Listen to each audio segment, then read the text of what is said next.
하나님의 은혜와 평강이 오늘도 여러분의 삶의 자리마다 충만히 임하시길 기원합니다. 기도하겠습니다.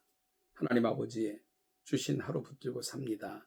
정직하고 진실하게 살 뿐만 아니라 더불어 살아가는 사람들에게 아름다운 선과 유익이 되어주는 복된 날 되게 하옵소서.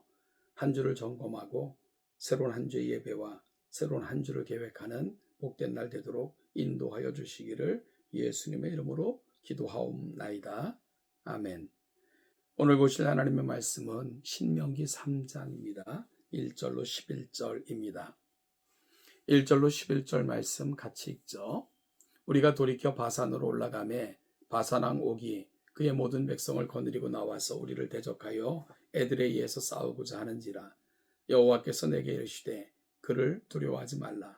내가 그와 그의 모든 백성과 그의 땅을 내 손에 넘겼으니 네가 헤스본에 거주하던 아모리 족속의 왕 시온에게 행한 것과 같이 그에게도 행할 것이니라 하시고, 우리 하나님 여호와께서 바산 왕 옥과 그의 모든 백성을 우리 손에 넘기심에 우리가 그들을 쳐서 한 사람도 남기지 아니하였느니라.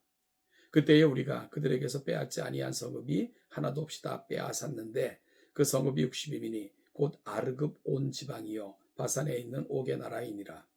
그 모든 성읍이 높은 성벽으로 둘려 있고 문과 빗장이 있어 견고하며 그 외에 성벽 없는 고을이 심히 많았느니라.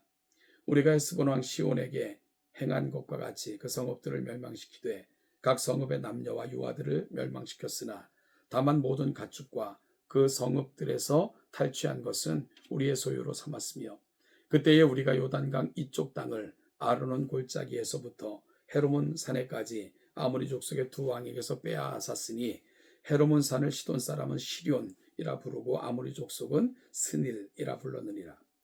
우리가 빼앗은 것은 평원의 모든 성읍과 길르앗 온 땅과 바산의 온 땅 곧 옥의 나라 바산의 성읍 살르가와 에드레이까지이니라. 르바임 족속의 남은 자는 바산 왕 옥뿐이었으며 그의 침상은 철 침상이라. 아직도 암몬 족속의 라빠에 있지 아니하냐? 그것을 사람의 보통 규빗으로 재면 그 길이가 9규빗이요 너비가 4규빗이니라. 아멘. 오늘 본문은 바산을 정복하는 이스라엘에 대해서 전해주는 본문입니다. 아모리 족속 헤스본 왕 시온과의 전쟁에서 승리한 후 모세와 이스라엘 백성들은 곧바로 가나안에 들어가지 않고 돌이켜 바산으로 올라갔습니다.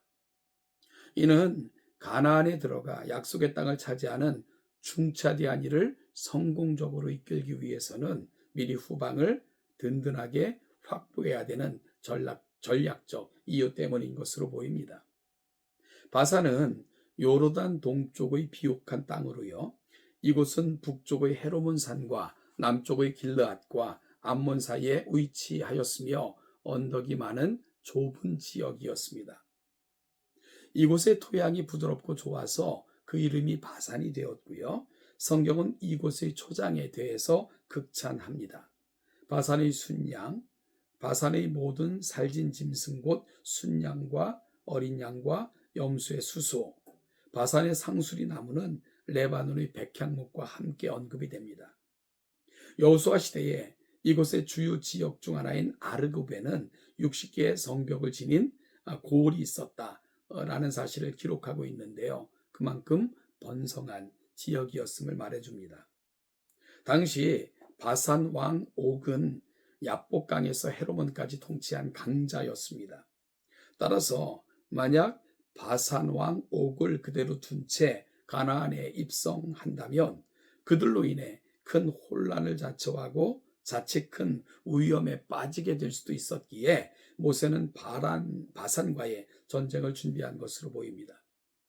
그리고 하나님께서 모세와 이스라엘 백성들에게 승리를 약속한 것으로 보아 이 일의 시작은 모세 개인의 뜻이 아닌 바로 하나님의 명령 때문이었을 것으로 유추할 수 있습니다. 그리고 때마침 바산 왕 옥이 그의 백성들과 더불어 이스라엘과 전쟁하기 위해 에드레이에서 대적하였습니다. 모세가 시온에게 사자를 보내어 화친을 요청했던 것과 같은 이러한 어떤 그 일련의 과정이 생략된 이유는 그럴 시간적 여유가 없이 바산왕 옥이 전쟁을 일으켰기 때문으로 보입니다.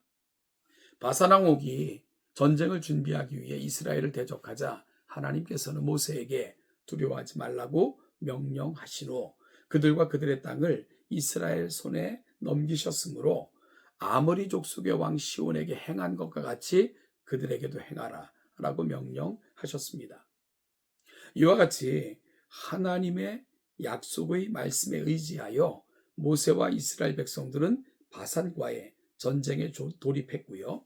하나님께서 약속하신 것처럼 그들과의 전쟁에서 승리하게 됩니다. 한편 오늘 본문은 그들을 쳐서 한 사람도 남기지 않았음을 밝히고 있는데요. 원어 성경에는 이스라엘 백성은 하나님의 말씀이 이루어질 때까지 그들의 힘을 조금도 늦추지 않고 끝까지 수행했음을 의미하는 것으로 이는 이스라엘이 하나님의 명령에 끝까지 순종하는 자세를 보였음을 강조하는 표현입니다.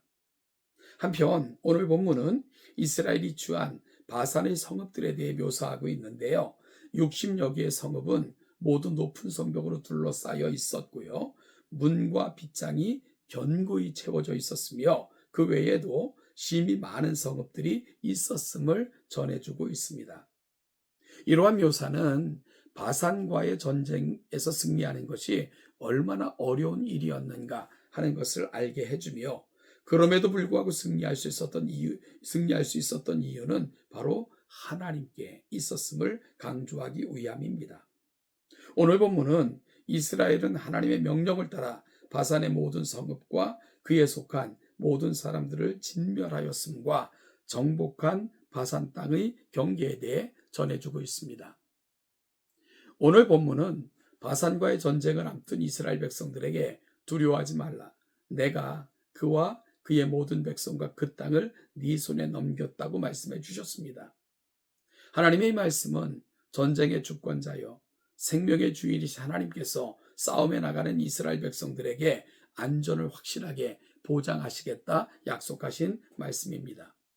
나아가서 이는 하나님께서 이스라엘이 전쟁을 실행하기에 앞서서 하나님의 주권이 먼저 개입하셨음을 알려주며 온 세상 역사의 주관자는 하나님이심을 분명하게 보여주고 있는 겁니다.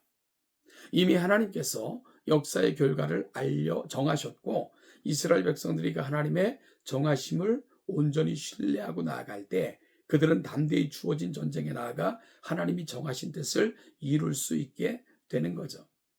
이처럼 하나님께서는 당신이 원하시는 일을 행하는 당신의 백성들의 배후에서 그들을 지켜주실 뿐만 아니라 그 일이 잘 이루어지도록 역사하십니다. 이유가 뭡니까? 이것은 이미 계획되어진 하나님의 일의 성취이고 그 일에 이들은 순종할 때 사용되어지는 것뿐이기 때문입니다. 이것이 바로 원리입니다. 이러한 하나님의 주권적인 계획을 신뢰할 때 우리도 담대하게 하나님의 일을 할 수 있는 거고요.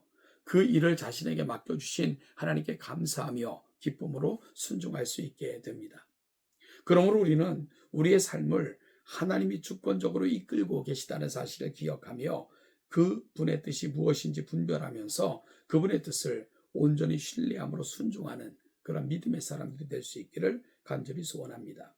그리할 때 하나님께서는 이스라엘 백성들에게 아무리 강한 군사라 할지라도 아무리 견고한 성읍이라 할지라도 그들에게 주셔서 주변으로 하나님의 살아계심과 그들이 하나님의 거룩한 족속인 것을 보여주셨던 것처럼 지금 교회를 통해서도 그리 일하실 것입니다. 사랑하는 여러분, 역사의 주관자는 하나님이십니다. 우리 인생의 주인도 역시 하나님이십니다. 그 하나님은 그분의 뜻을 온전히 성취해가는 방식으로 세상을 통치하십니다.